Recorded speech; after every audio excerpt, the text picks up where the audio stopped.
Shalom Bapak Ibu Saudara sekalian yang dikasihi Tuhan, apa kabar hari ini? Kami percaya kasih karunia Tuhan cukup bagi kita. Dan memasuki bulan yang kelima di minggu kedua bulan Agustus ini, saya percaya semua kita dalam keadaan baik, sehat dan sejahtera. Dan terlebih daripada itu, iman, pengharapan, kasih kita kepada Tuhan semakin bertumbuh. Itulah yang Tuhan inginkan dan tentunya kita rindukan semua. Di masa COVID-19 Academy ini, sungguh ketika kita keluar nantinya, kita akan menjadi kuat seperti Raja Wali yang baru. Kita akan keluar seperti emas yang murni. Terlebih keluarga kita sungguh-sungguh menjadi keluarga surgawi. Menjadi keluarga Taman Eden, bukan Taman Edan.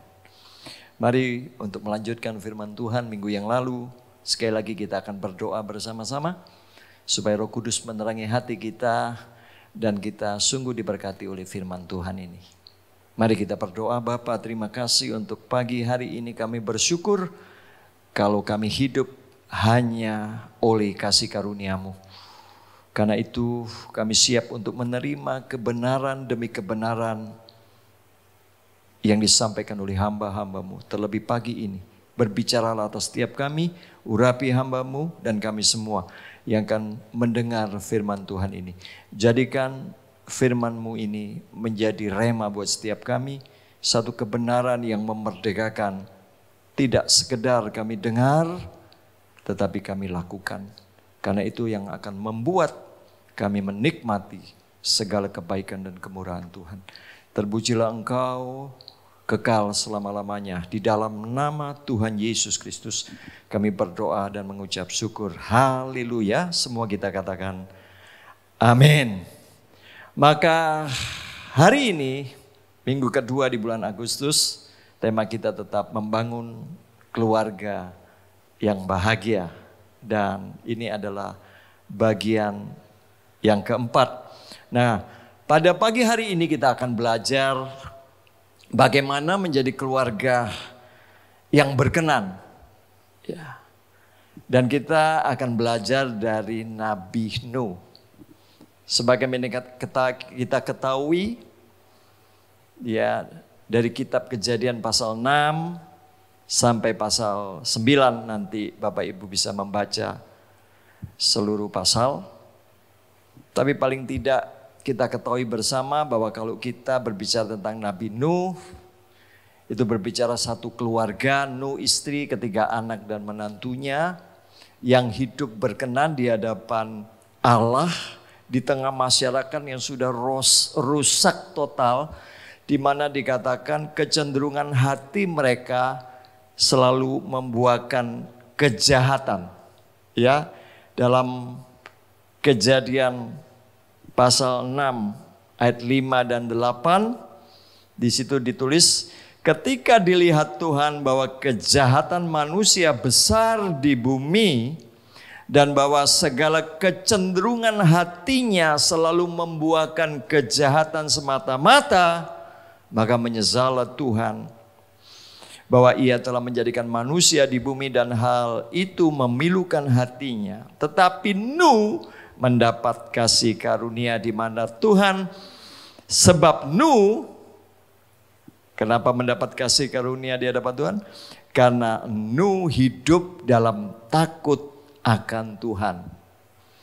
Dan ini yang harus menjadi contoh kita yang hidup di akhir zaman.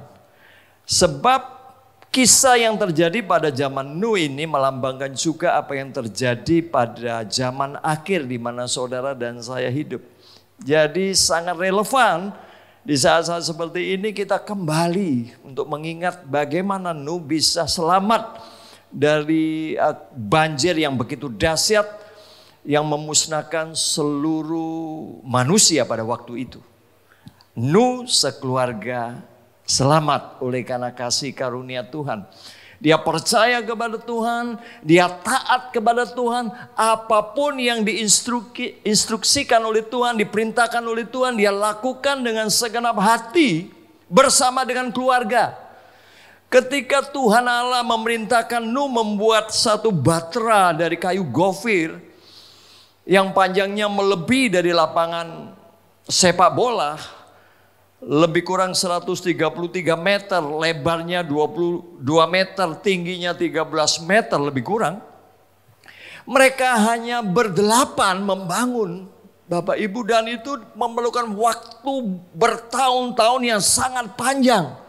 Entah berapa lama, tetapi saya percaya membuat proyek yang besar seperti itu hanya dibantu oleh 7 orang. Nuh, istri, 3 anak dan menantunya, itu bukan pekerjaan yang mudah.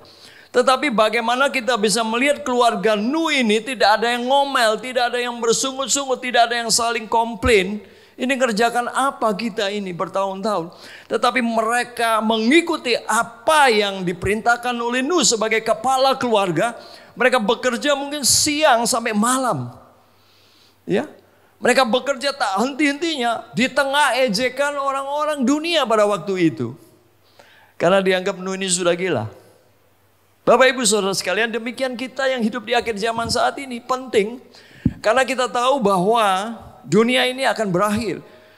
Dan sebelum dunia ini berakhir, nanti kita sedang menantikan kedatangan anak manusia yang kedua kali, yaitu Tuhan Yesus Kristus. Dan Tuhan tidak memberikan tanda-tanda yang spesifik, tetapi Dia memberikan hal-hal yang perlu kita cermati benar-benar. Salah satunya adalah bahwa menjelang kedatangan Tuhan yang kedua kali, maka apa yang terjadi pada zaman Nuh, di mana orang makan dan minum, kawin mengawinkan, itu semua yang terjadi, dan itu yang saat ini kita sedang alami, Bapak Ibu, di mana seluruh penduduk dunia ini lebih memikirkan perkara-perkara kenikmatan duniawi. Dengan kata lain, hampir semua masyarakat yang hidup pada zaman ini adalah masyarakat yang hedonisme. Mereka sungguh-sungguh ingin menikmati kesenangan-kesenangan duniawi, pesta pora dan kemabukan. Dan untuk itu sebenarnya Tuhan Yesus sudah menubuatkan supaya kita waspada dan hati-hati agar kita tidak terseret. Karena ketika kita tidak lagi waspada, maka Tuhan akan datang. Dikatakan hari Tuhan seperti pencuri, tidak ada seorang yang tahu. Bapak Ibu, sekali lagi kembali ke Nuh. Nuh begitu taat, ya Bapak Ibu, membuat batra yang begitu besar. Ya, konon kapasitas angkutnya itu bisa memuat 522 gerbong kereta api yang standar. Satu gerbong bisa 240 ekor domba. Jadi batra yang besar itu bisa memuat lebih kurang 79.000 ekor binatang. Ya. Bukan ekornya ya, binatang. Ya, itu. Dan ketika batra itu selesai, maka Nuh harus masuk ke dalam batra. Dan seminggu sesudah itu baru turun hujan selama 40 hari 40 malam. Saudara, berapa lama Nuh di lockdown, tidak boleh keluar dari batra? Lebih daripada setahun, Bapak Ibu. Baru setelah air itu menjadi surut, ya, Nuh mulai keluar dari batra dan mulai kembali membangun rumah. Nah, ada 3 perkara atau 3 hal yang Nuh kerjakan setelah dia keluar dari lockdown selama lebih kurang setahun. Ya, lebih kurang setahun. Yang kita perlu lakukan ini adalah seperti yang dilakukan Nuh pada waktu itu. Jadi kalau kita mau membangun rumah tangga kita menjadi rumah tangga yang bahagia, yang berkenan kepada Allah, maka apa yang dilakukan Nuh itu juga mesti kita lakukan. Sebab di dalam Alkitab ada banyak contoh-contoh yang mesti kita teladani, terutama contoh-contoh yang baik di mana Allah itu berkenan. Tetapi ada contoh-contoh juga yang tidak baik, jangan kita lakukan. Jadi perjalanan umat Israel dan segala sesuatu yang terjadi di masa yang lampau dan perjanjian lama, itu adalah bagaimana ada banyak contoh yang berkenan dan tidak berkenan. Dan Nuh adalah contoh yang berkenan yang saudara dan saya harus ikutin keteladanannya itu. Ya. Jadi perhatikan ada 3 perkara yang harus selalu kita lakukan. Jangan pernah berhenti selama saudara dan saya masih menghirup udara di dunia yang semakin gelap dan kotor ini. Apa 3 perkara itu? Yang pertama, Bapak Ibu, dengan cepat. Jangan berhenti bersyukur. Dalam Kejadian pasal yang ke-8 ayat 20. Saya bacakan buat kita semua. Lalu Nuh mendirikan mezbah bagi Tuhan. Setelah Nuh keluar dari Bahtera bersama istri, 3 anak dan 3 menantunya. Bersama hewan-hewan semua. Dikatakan, lalu Nuh mendirikan mezbah bagi Tuhan. Dari segala binatang yang tidak haram dan dari segala burung yang tidak haram diambilnyalah beberapa ekor. Lalu ia mempersembahkan korban bakaran di atas mezbah itu. Ayat 21, perhatikan ini. Ketika Tuhan mencium persembahan yang harum itu, berfirmanlah Tuhan dalam hatinya, aku tak akan mengutuk bumi ini lagi karena manusia, sekalipun yang ditimbulkan hatinya adalah jahat dari sejak kecilnya. Dan aku tak akan membinasakan lagi segala yang hidup seperti yang kulakukan. Saudara, yang dilakukan ketika Nuh selamat dari musibah banjir yang mengerikan itu. Ketika dia keluar dari lockdown dalam Bahtera. Yang pertama yang dilakukan Nuh adalah mendirikan mezbah bagi Tuhan. Mengucap syukur kepada Tuhan. Jadi yang pertama yang mesti kita lakukan, jangan pernah berhenti untuk mengucap syukur kepada Allah, kepada Tuhan, kepada Bapa Surgawi, apapun situasi kondisi dunia ini. Saudara, kalau kita tidak terpapar COVID sampai saat ini, wah, itu luar biasa. Luar biasa. Ini COVID adalah satu peringatan buat dunia ini. Ada banyak peringatan-peringatan yang lain. Tidak ada seorang pun yang menyangka wabah ini akan terjadi. COVID-19 ini begitu mengejutkan, mensyokkan seluruh dunia. Dunia menjadi lumpuh, Bapak Ibu. Dan semua harus di lockdown. Bukan hanya masalah ekonomi daripada kita, tetapi beberapa negara juga mulai bangkrut. Mengalami kehancuran secara ekonomi. Jadi ini sesuatu yang luar biasa terjadi ini. Memang tidak mematikan seperti air bah karena Tuhan hanya sekali menghukum dunia dengan air bah.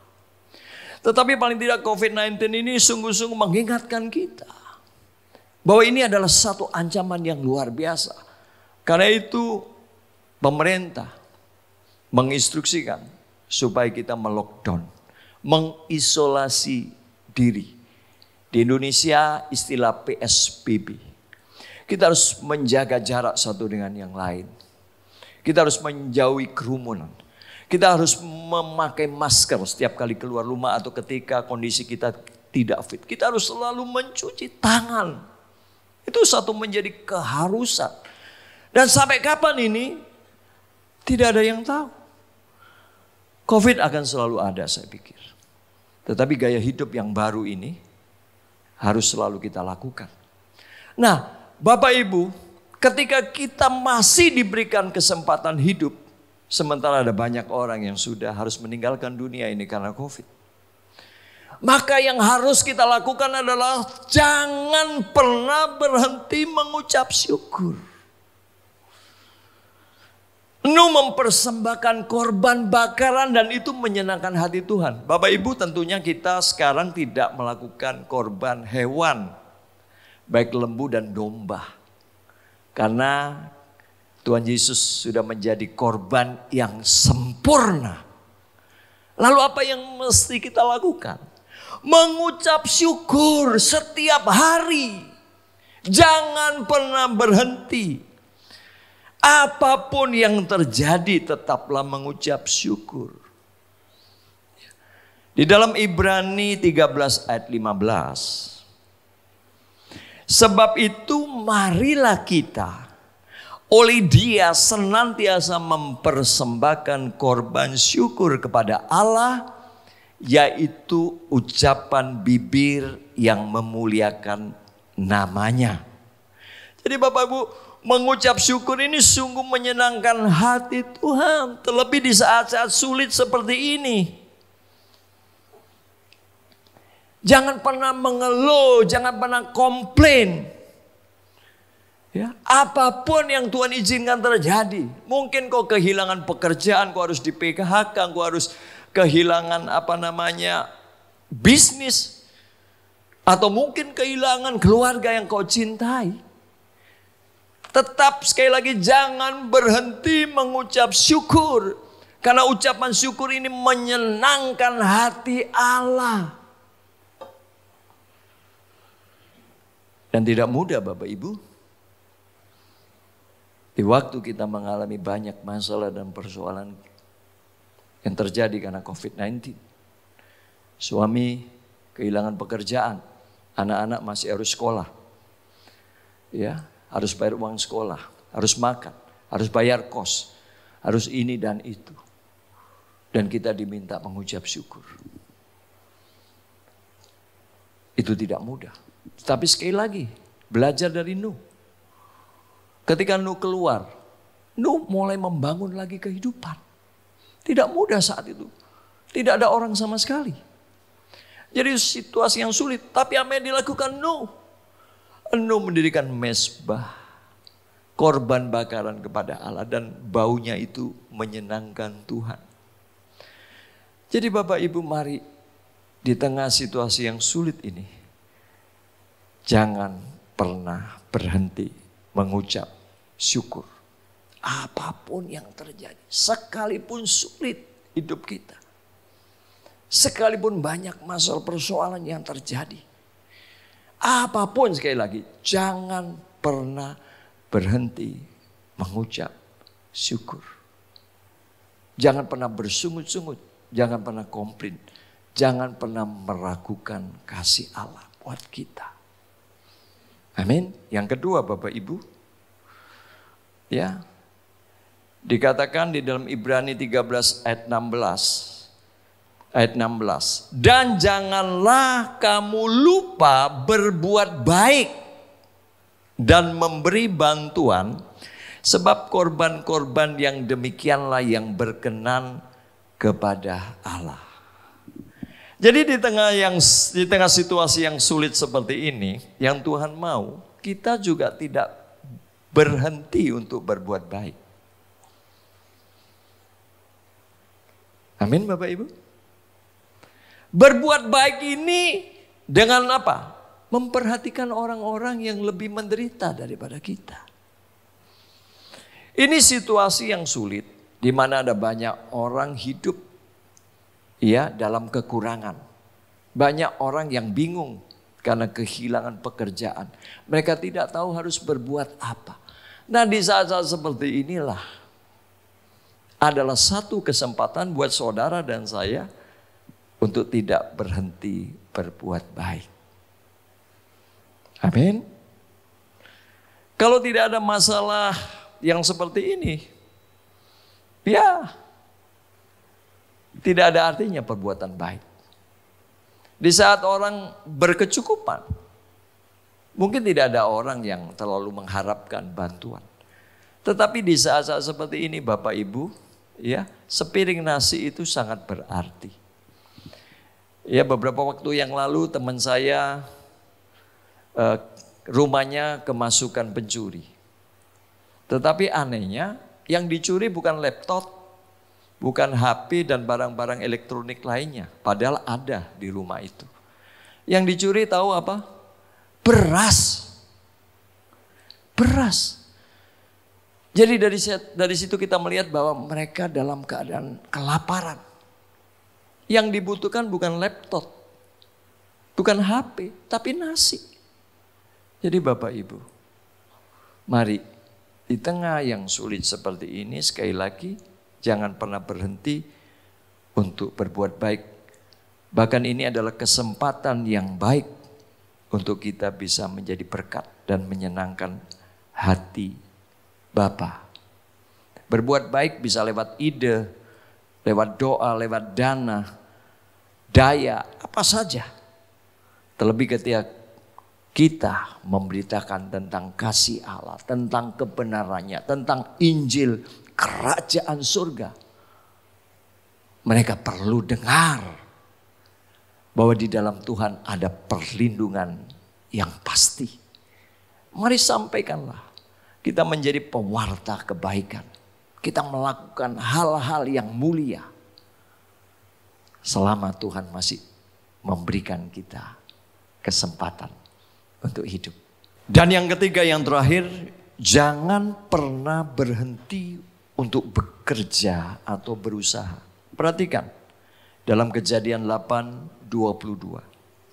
Selama bumi masih ada, takkan berhenti-henti musim menabur dan menuai, dingin dan panas, kemarau dan hujan, siang dan malam.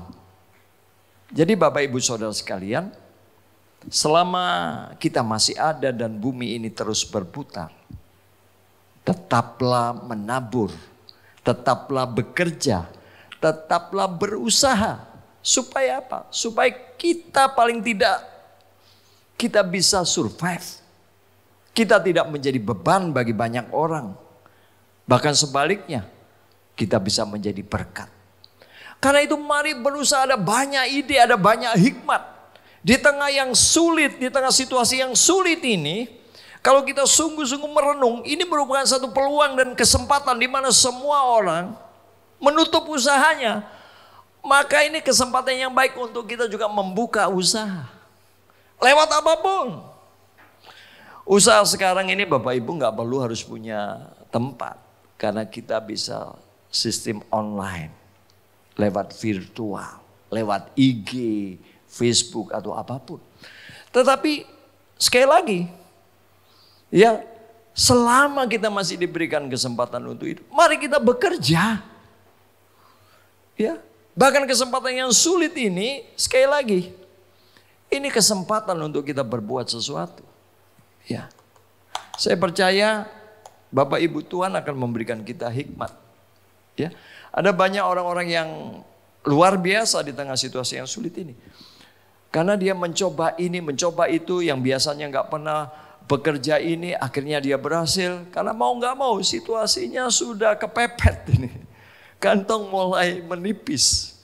Ya, orang yang di PHK gimana? Apakah terus berhenti makan? Enggak kan? Maka dia akan berusaha dengan segala cara. Nah, dikatakan juga di dalam Pengkhotbah 11 ayat 6, taburkanlah benihmu pagi-pagi hari dan janganlah memberi istirahat kepada tanganmu pada petang hari, karena engkau tidak mengetahui apakah ini atau itu yang akan berhasil atau kedua-duanya sama baik. Jadi saya percaya ada banyak ide di tengah situasi yang sulit ini yang kita bisa coba. Kalau ini nggak berhasil, coba yang lain. Jangan pernah takut mencoba. Jangan pernah takut untuk berusaha. Ya. Dan saya percaya kalau kita tekun untuk melakukan usaha ini, usaha itu, coba ini, coba itu. Dan kalau kita lakukan semuanya itu untuk Tuhan. Dengan motivasi yang benar.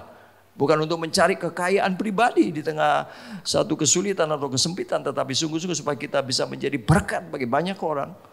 Tuhan akan buka jalan. Ya, Tuhan akan. Kita diminta untuk mengelola apapun. Kalau saudara punya lahan di kos, di rumah, saudara tanamin saja apa yang bisa ditanamin. Karena itu saya juga bilang sama Pak Anang, yuk kita di gereja ada lahan yang cukup luas. Coba kita ternak lili. Makanya saya suruh pelajarin dia bagaimana cara membuat lili. Dan kita bisa ternak sebanyak mungkin, kita bisa jual kiloan, kita bisa jual dalam bentuk frozen. Apapun kita bisa lakukan dalam keadaan yang sulit ini. Jadi sekali lagi, 3 hal ini Bapak Ibu yang kita mesti lakukan. Yang pertama, jangan pernah berhenti untuk mengucap syukur. Apapun situasi kita.